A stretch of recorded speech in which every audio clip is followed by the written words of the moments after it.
हरे कृष्णा जगद्गुरु श्रील प्रभुपाद महाराज की जय।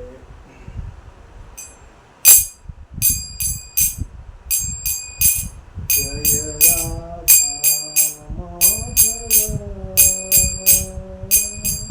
कुंज विहारी,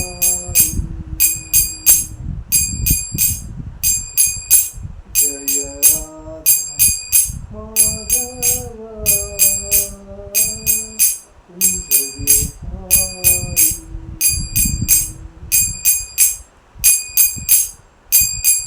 गोपीजन वल्लभा गिरिवरधारी, गोपीजन वल्लभा गिरिवरधारी। यशोदानंदन व्रज जनरंजन, यशोदानंदन व्रज जनरंजन। यमुना तीरावनचारी, यमुना तीरावनचारी। जय राधा माधव कुंज विहारी। हरे कृष्णा कृष्ण कृष्ण हरे हरे, हरे राम राम राम हरे हरे।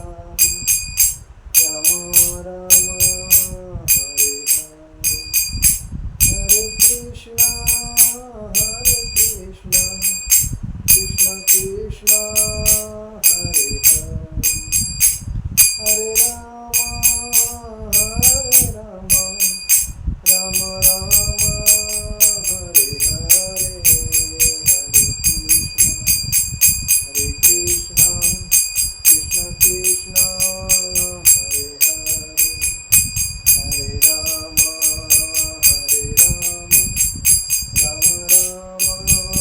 हरे हरे। जय ओम विष्णुपाद परमहंस परिव्राजकाचार्य अष्टोत्तर श्री श्री अभय चरणारविंद भक्ति वेदांत स्वामी श्री प्रभुपाद महाराज नित्य लीला प्रविष्ट। जय ओम विष्णुपाद परमहंस परिव्राजकाचार्य अष्टोत्तर श्री श्री भक्ति सिद्धांत सरस्वती ठाकुर श्री प्रभुपाद महाराज अनंत कोटि वैष्णव वृंद से नामाचार्य श्री हरिदास ठाकुर जी। प्रेम से कहो श्री कृष्ण चैतन्य प्रभु नित्यानंद श्री अद्वैत गदाधर शिवासादि गौर भक्तवृंद। श्री श्री राधा कृष्ण गोपिनाथ श्याम कुंड राधा कुंड वृंदावन धाम की जय, अयोध्या धाम की जय, बद्रीनाथ धाम की जय, जगन्नाथपुरी धाम की जय, द्वारका धाम की जय।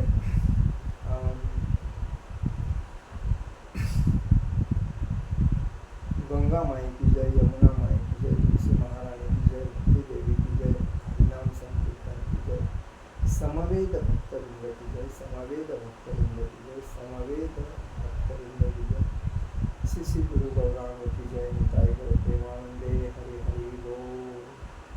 ओम अज्ञानतिमिरान्धस्य ज्ञानाञ्जनशलाकया चक्षुरुन्मीलितेन तस्मै श्रीगुरुवे नमः। श्रीचैतन्यमनोभीष्टं स्थापितं येन भूतले स्वयं रूप कदा मह्यं ददाति स्वपदान्तिकं। वन्देऽहं श्रीगुरु श्रीयुतपदकमलं श्रीगुरुवैष्णवाञ्चं श्रीरूपं साग्रजातं सहगण रघुनाथं तं सजीवं साद्वैतं सावधूतं परिजनसहितं कृष्णचैतन्यदेवं श्रीराधा कृष्णपादान सहगण ललिता श्रीविशाखान्वितं च।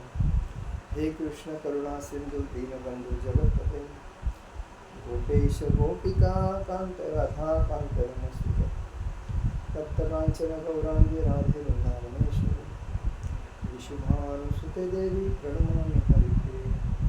वाञ्छाकल्पतरुभ्यश्च कृपा सिन्धुभ्यो भवति पतितानां पावने वैष्णवेभ्यो नमो नमः। जय श्री कृष्ण चैतन्य प्रभु नित्यानंद श्री अद्वैत गदाधर शिवासादि गौर भक्तवृंद।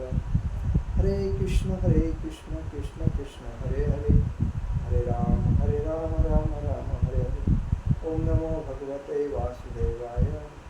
ओम नमो भगवते वासुदेवाय। ओम नमो भगवते वासुदेवाय। आज हम लोग कल जगन्नाथपुरी में पूरे दुनिया में जगन्नाथ जी का स्नान महोत्सव साजरा हुआ। स्नान यात्रा बोलते हैं उसको।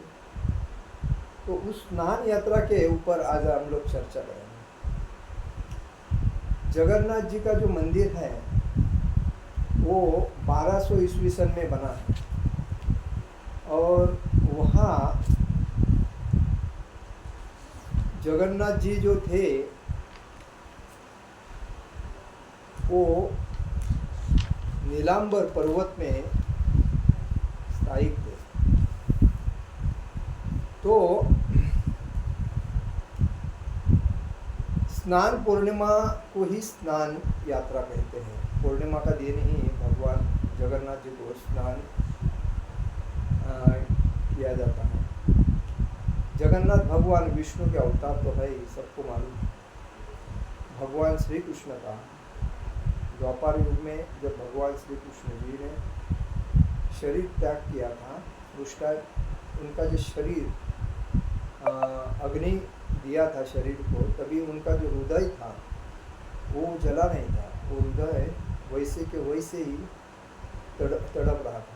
वही हृदय जगन्नाथ मंदिर के अंदर जगन्नाथ जी में है। तो 12 साल में एक बार जगन्नाथ जी का विग्रह बदली करके वह उसमें स्थापित करते हैं। कहने का मतलब है जगन्नाथ, सुभद्रा, बलदेव ये तीनों भाई गए। जगन्नाथ जी, सुभद्रा बहन और बलदेव ये भाई है। मतलब तीनों जन वहाँ स्थायी है। वैसा तो शास्त्रों में कहा गया है, जैसा कि आदि शंकराचार्य उन्होंने भी कहा है 1000 साल पहले कि प्रथम बद्रीनाथ, दूसरा द्वारकानाथ, तीसरा जगन्नाथपुरी और चौथा रामेश्वरम। ये 4 धाम हर व्यक्ति को जीवन में जन्म लेने के बाद एक बार तो करना जरूरी है।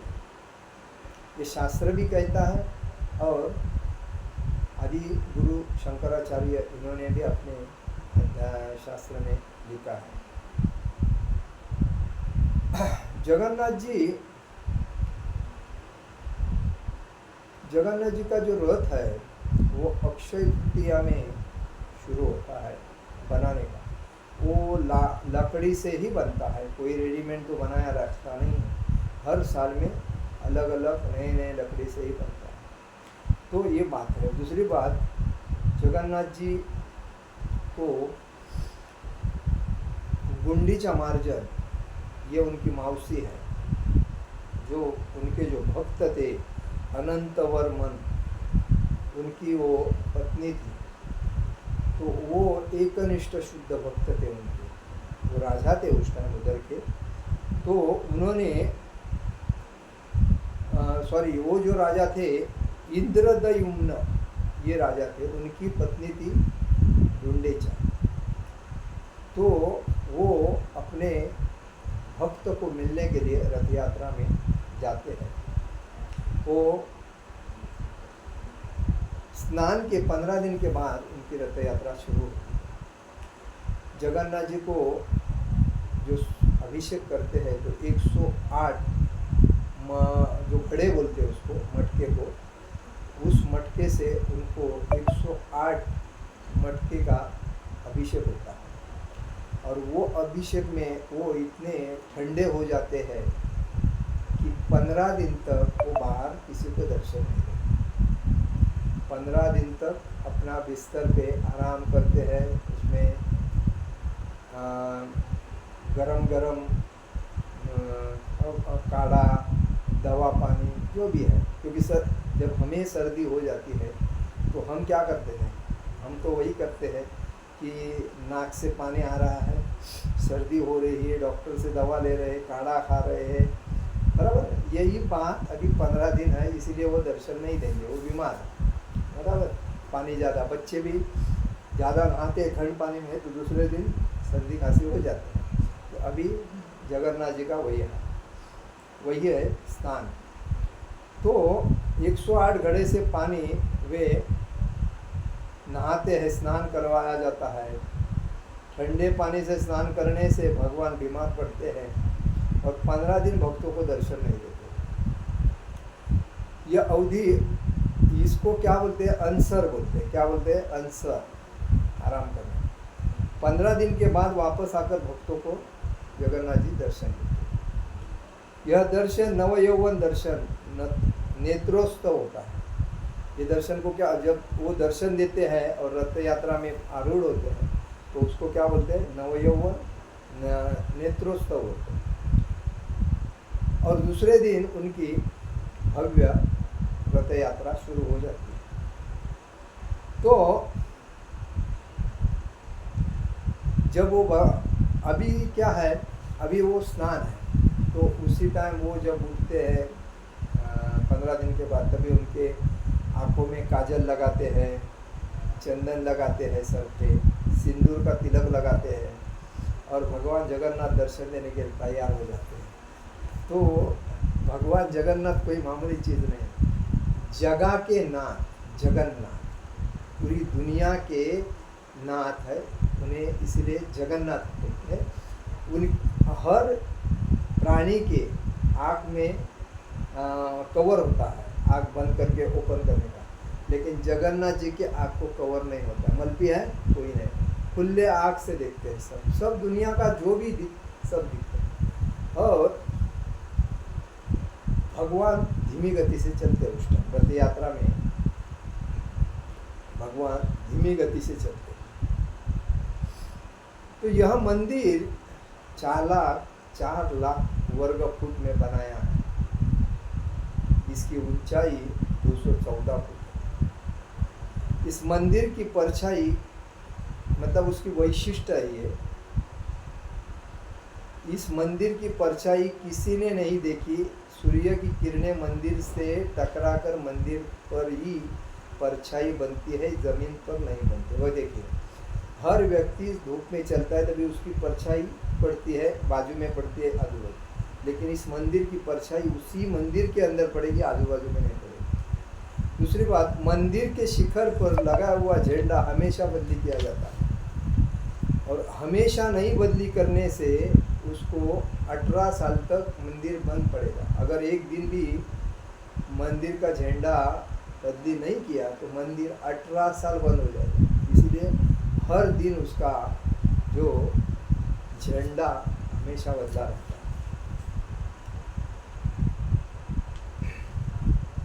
मंदिर का सुदर्शन चक्र कहाँ से भी देखो तो उसी जगह पे दिखेगा आपको। ऐसा नहीं कि वो मतलब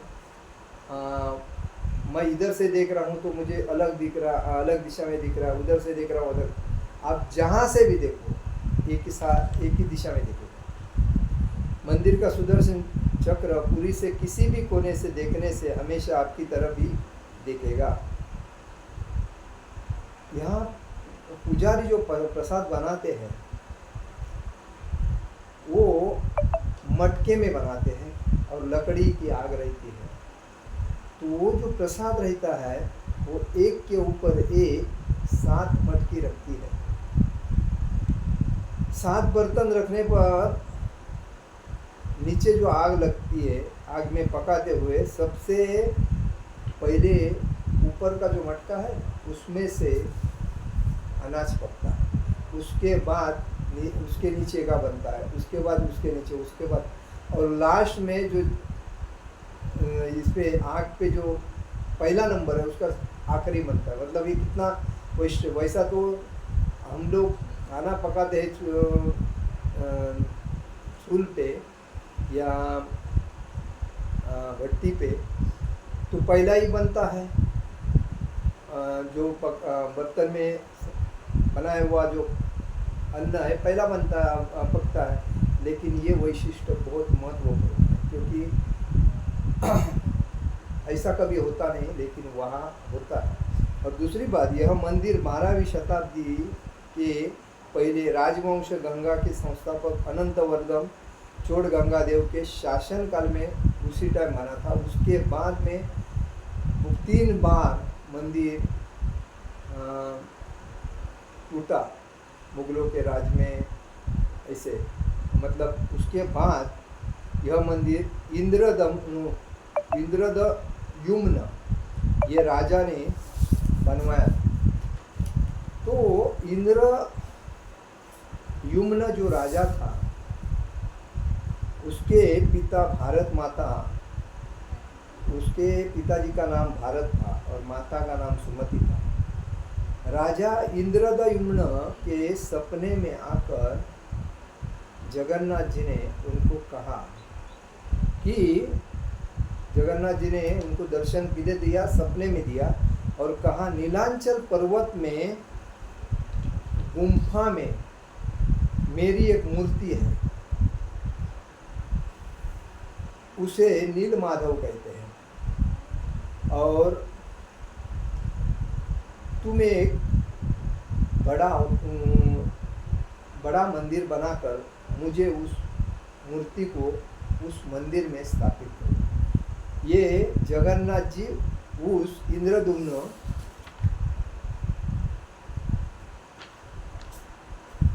इस इंद्रदुम्न जो राजा था उसको सपने में आकर बताया कि मेरे लिए एक मंदिर बना के वो जो नील माधव की जो मूर्ति है वो आके उस मंदिर में स्थापित करो। राजा ने अपने सेवकों को नीलांचल पर्वत में भेजा वो मूर्ति खोजने के लिए, लेकिन उनको किसी को मिला नहीं। तो उसमें एक ब्राह्मण विद्यापति था, उसने सुना था कि सबर कबीले लोग नील माधव की पूजा करते। सभी सबर कबीले के ब्राह्मण लोग नील माधव की वो गुम्फा में जाके पूजा करते। तो उन्होंने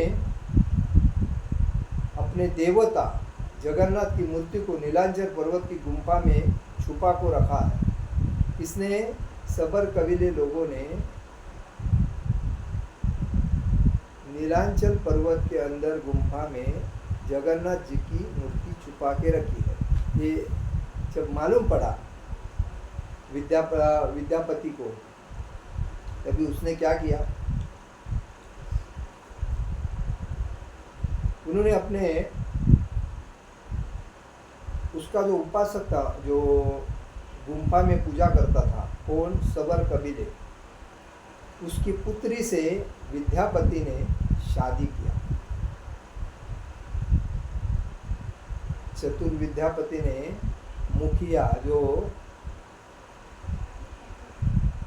विवस्वसु की बेटी से विवाह किया, मतलब जो उधर जो जगन्नाथ जी का जो पूजा करता था, मतलब नील माधव का जो पूजा करता था, उसकी बेटी से शादी किया। तभी वह अपनी पत्नी के साथ नील माधव के गुम्फा तक पहुंच गया और उसके बाद में वो उसके अपने पत्नी को लेके नील माधव के मंदिर तक जाता आता रहा। पहुंचने के बाद उसने वो मूर्ति चुरा लिया।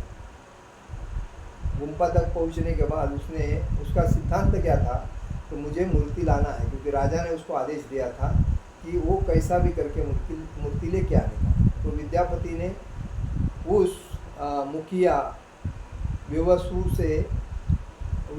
के बेटी से शादी करने के बाद उसके साथ वहाँ गुम्फा में जाके नील माधव की मूर्ति चुरा के लेके आया। चुरा के लेके आकर राजा को दे दिया। यह विवस्वसु मूर्ति चोरी होने से बहुत नाराज हो गया। विवस्वसु वो पुजारी था और उसकी जब मूर्ति चोरी हो गई तो वो नाराज होने लगा और ये बात भगवान को मालूम पड़ गई, क्योंकि भगवान तो अंतर्यामी है, मेरा भक्त मेरे सिवा नाराज हो गया। तो उन्होंने क्या किया, भक्त के दुख से भगवान भी दुखी हो गए। भगवान वापस गुम्फा में जाके लौट गए, लेकिन जाने के टाइम राजा से वादा किया था मैं वापस आऊँगा। राजा से वादा किया कि वो दिन इस विशाल मंदिर बना के बाद वो आए। तो राजा से वादा किया था कि आप जब मंदिर विशाल बनाएंगे तो उस दिन मैं इधर आके स्थापित हो जाऊँ। राजा ने मंदिर विशाल बनाया और भगवान विष्णु से प्रार्थना की, मंदिर में विराजमान हो जाओ। तभी भगवान ने कहा, तुम मेरी मूर्ति बनाने के लिए एक समुंदर, वैसा तो जगन्नाथपुरी में बाजू में ही, भगवान के मंदिर के बाजू में ही समुंदर। तो भगवान ने मंदिर में आके क्या कहा कि समुंदर से जो लकड़ी बह के आ रही है, बड़ा लकड़ा है, पेड़ का बड़ा टुकड़ा आ रहा है बह के, उस टुकड़े को लेके आके उससे मूर्ति बनाओ, मैं तो हो जाएगा। तो टुकड़ा उठा के समुंदर में तैर रहा पेड़ का बड़ा टुकड़ा उठा कर लाओ, और द्वारका से, वो कहाँ से आ रहा था टुकड़ा? द्वारका से समुंदर में तर कर पुरी की तरफ आ रहा। राजा के सेवकों ने देखा, लेकिन उनसे वह बड़ा लकड़ी का टुकड़ा उठा नहीं रहा। तो राजा को आइडिया आया कि अभी सबर कबीले के मुखिया विश्ववसु की सहायता से ही लकड़ी को उठाकर मंदिर तक लाया जाएगा। तो सबर कबीले के मुखिया जो थे विश्ववसु, उनको उन्होंने नीलांचल पर्वत से लेके आकर उनको बोला, आप ही वो लकड़े को उठा के लेकर। तो उन्होंने किसी की सहायता नहीं ली, अपने आप अकेले ने वो लकड़े का टुकड़ा बड़ा उठाकर लेके आके राजा के उधर रखा।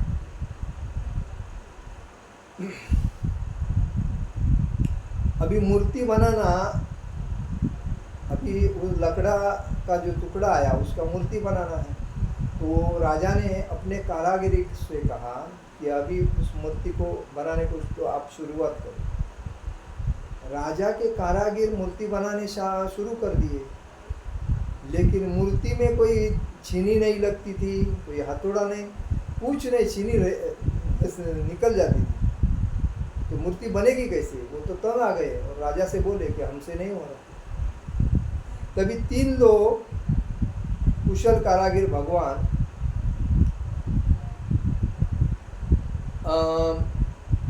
भेजे बनाने के लिए राजा ने, लेकिन हुआ नहीं। तो उसके बाद भगवान विश्वकर्मा एक बूढ़े व्यक्ति का रूप धारण करके आए। भगवान विश्वकर्मा मतलब भगवान ने ही विश्वकर्मा का रूप लिया था, और रूप लेकर वहाँ मूर्ति बनाने के लिए आए। राजा भगवान ने उसको बोला था सपने में आकर, किसको? राजा को,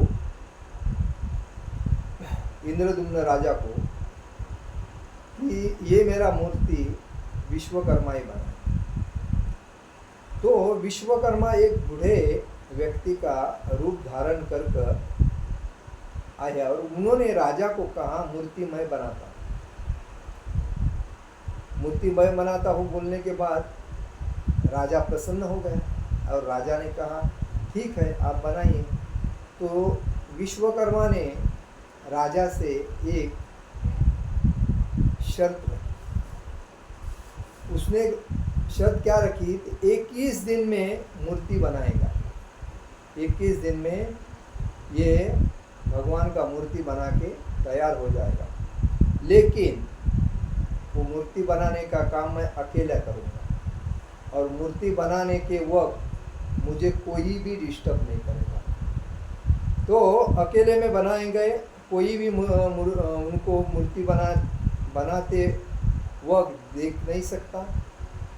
राजा ने कहा ठीक है, और उसने शर्त रखी कि मैं अकेला मूर्ति बनाऊंगा, मुझे मूर्ति बनाने के टाइम पे कोई देखना नहीं चाहिए। तो राजा बोला ठीक है। अभी राजा के प्रजा तो रहती है, और हर दिन प्रजा एक दूसरे से बात करती है।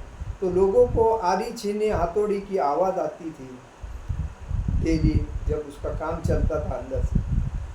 राजा इंद्रदुम्न की रानी गुंडीचा अपने को रोक नहीं पाई।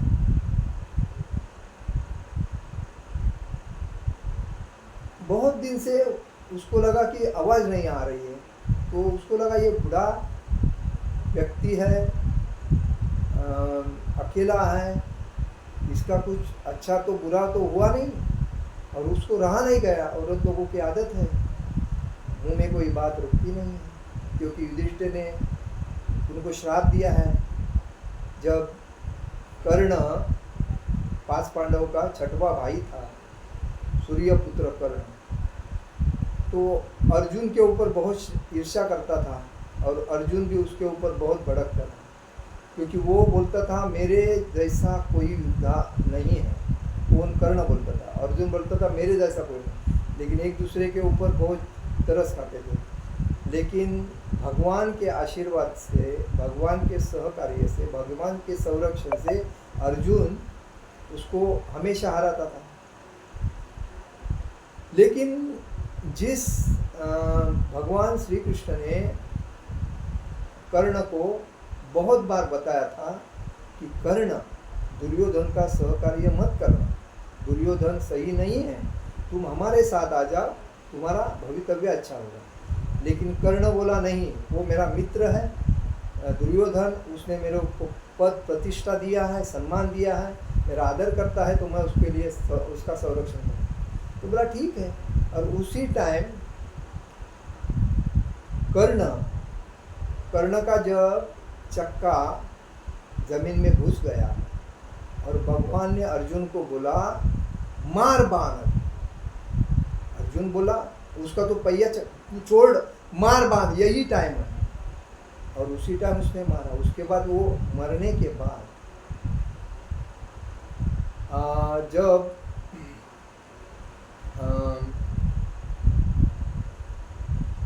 अर्जुन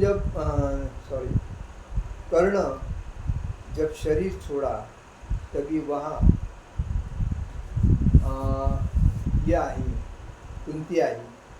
कुंती ने सबसे कहा ये आपका भाई था।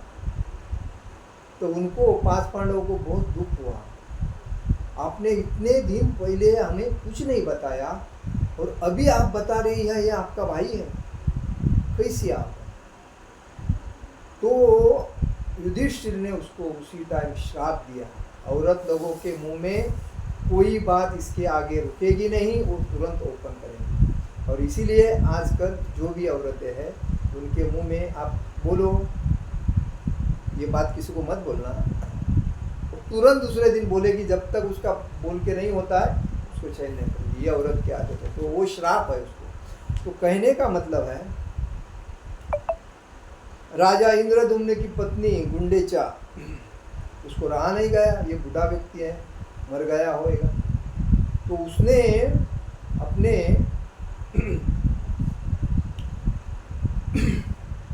उसने दरवाजे के पास गई, उसने आवाज़ नहीं आया, इसलिए वह घबरा गई। उसे लगा बूढ़ा कारागिर मर गया। राजा ने सभी शर्तें बाजू में रखी और दरवाज़ा खोलने का आदेश दिया। दरवाज़ा खोलते ही बूढ़ा अदृश्य हो गया, मतलब गायब हो गया, क्योंकि उसने शर्त रखी थी ना, कोई देखेगा नहीं, कोई मेरे को डिस्टर्ब नहीं करेगा, जिस दिन डिस्टर्ब करेगा उस दिन मैं नहीं रहूँगा। तो 3 अधूरी मूर्ति थी। कैसी अधूरी मूर्ति थी? जगन्नाथ जी का आधा हाथ था, उसको पैर नहीं थे। भगवान नीलमाधव, बलदेव और मतलब जगन्नाथ जी और बलदेव ये छोटे हाथ वाले थे, और सुभद्रा को हाथ पांव नहीं थे। राजा ने यही सोचा कि ये भगवान की लीला है, और इसीलिए जगन्नाथ जी के जो जगन्नाथ सुभद्रा बलदेव का जो विग्रह है, तो जगन्नाथ जी के हाथ है आधे, बलदेव के हाथ है आधे, और सुभद्रा के हाथ नहीं, पैर नहीं, ऐसी है। तो वैसी ही मूर्तियाँ विग्रह उन्होंने उस विशाल मंदिर में स्थापित किए और विशाल मंदिर में स्थापित करने के बाद उनकी पूजा अर्चा चालू हुई। तो कहने का मतलब है ये स्नान यात्रा है। तो उसमें और वैशिष्ट क्या है, मंदिर के ऊपर से कोई पक्षी नहीं जाता है, कोई भी विमान मंदिर के ऊपर से कभी जाता नहीं है। मंदिर के बाहर जो समुंदर है, वो समुंदर का जो आवाज़ बाहर बहुत आता है, लेकिन जिस टाइम मंदिर के अंदर अगर पैर रख दिया, मंदिर के अंदर गया, समुंदर का आवाज़ आने का बंद होता। और ये जो तीनों मूर्ति है वो काष्ठ की बनी हुई जगन्नाथ सुभद्रा बलदेव की है। 12 साल में एक बार प्रतिमा का नवकलेवरम मूर्तियाँ नहीं बनाई जाती है। 12 साल में, मैं पहला ही बोला, 12 साल में वह विग्रह नए बनाए जाते हैं, जिसमें भगवान जगन्नाथ है, उसमें भगवान श्री कृष्ण का जो हृदय है वो स्थापित किया जाता है। उस दिन पूरे पुजारी के आँख में पट्टी, पूरा वेश परिधान होता है, मतलब अलग प्रवेश होता है, हाथ को अलग से बांधा जाता है, जो कि उसके उस भगवान के हृदय को कोई टच न करे ऐसा। और बाद में 12 साल के बाद, हर 12 साल में वो विग्रह बदले होते हैं। भगवान रथ पर सवार होकर अपनी मौसी रानी गुंडीचा के घर जाते हैं। 5 किलोमीटर का रास्ता, 5 किलोमीटर का वो अंतर है हमारा जगन्नाथ मंदिर से लेकर गुंडीचा मार्जन। तो उसके पहले गुंडीचा मार्जन एक दिन होता है, साफ सफाई। गुंडीचा मार्जन का मतलब क्या है, पूरा मंदिर उधर का, हर दुनिया के सब मंदिर गुंडीचा मार्जन दिन में साफ सफाई किए जाते हैं, कोई गंदगी नहीं। और उसके दूसरे दिन रथ यात्रा शुरू होती। तो रानी गुंडीचा के घर जाते हैं। परम भक्त इंद्रधम्नु की पत्नी, इसीलिए मौसी कहते हैं, गुंडीचा को भगवान की मौसी कहते हैं। भगवान जगन्नाथ जी का जो रथ है उसका नाम है नंदी घोष। सुभद्रा देवी माते का जो रथ है उसका दर्पदलन, और बलदेव भगवान का जो रथ है उसका तलध्वज। ऐसे 3 रथ रहते हैं। और उधर समुंदर के बाजू में हनुमान जी का मंदिर। वो हनुमान जी का मंदिर क्यों है, क्योंकि जो समुंदर भगवान का दर्शन करने को आता है, तभी पूरा सबको जो मंदिर में घुस जाता है दर्शन करने के लिए। और पूरे उधर के रहीवासी उनका पूरा सामान वगैरह बह जाता है, उनको तकलीफ होती है। इसीलिए भगवान हनुमान जी को उधर रखा। तो जब हनुमान जी भगवान का दर्शन करने के लिए आते हैं, तो उसी टाइम समुंदर भी भगवान का दर्शन करने के लिए आता है। तो भगवान बाद में इतने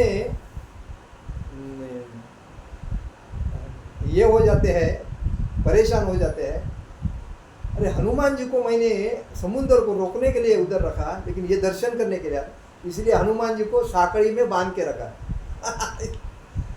क्योंकि हनुमान जी साकड़ी तोड़ के मेरा दर्शन करने को नहीं आएगा, तो उसके बाद समुंदर भी मेरा दर्शन करने के लिए आएगा नहीं। इसीलिए उधर हनुमान जी का दर्शन है। कहा है कि हनुमान जी मंदिर में उन्हें बेड़ी में बांध कर रखे है। समुंदर से संरक्षण करने के लिए हनुमान भगवान का दर्शन करने जाते हैं, तो समुंदर भी दर्शन करने के लिए आते हैं।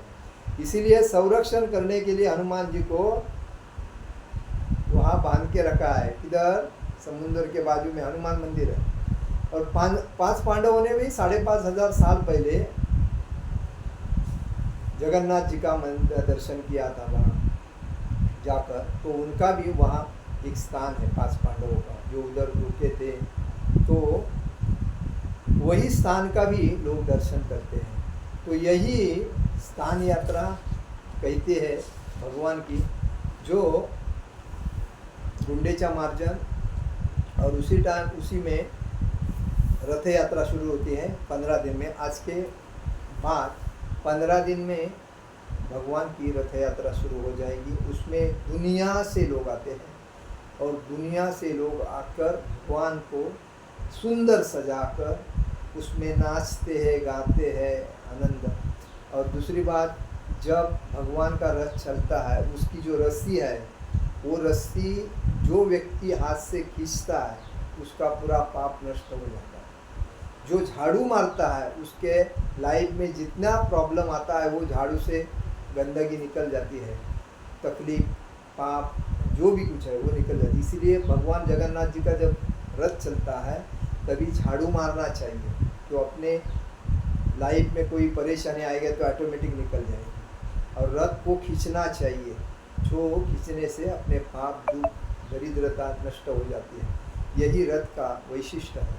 और इसीलिए जगन्नाथ जी का जो रथ यात्रा है, श्रील प्रभुपाद ने पूरी दुनिया में लोगों को भगवान जगन्नाथ जी का रथ यात्रा करने को सिखाया। लोगों को क्या मालूम था कौन जगन्नाथ है, कौन बलदेव, कौन सुभद्रा, कुछ नहीं मालूम था। लोगों को इतना मालूम था, खाओ पियो, एंजॉय करो, प्रॉपर्टी बनाओ, पैसा बनाओ और मौज करो।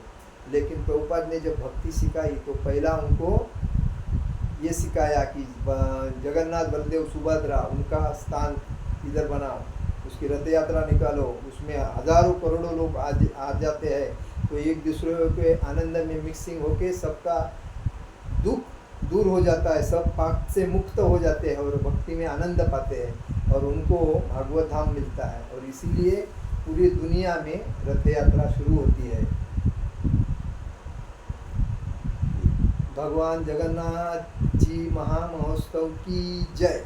भगवान जगन्नाथ जी रथ यात्रा महामहोत्सव की जय। भगवान जगन्नाथ, सुभद्रा, बलदेव की जय। हरे कृष्णा कृष्णा कृष्णा हरे हरे, हरे राम राम राम हरे। कृपया आप लोग जब वीडियो देखते हैं ना तो लोगों को शेयर करिए, ठीक है। हरे कृष्ण।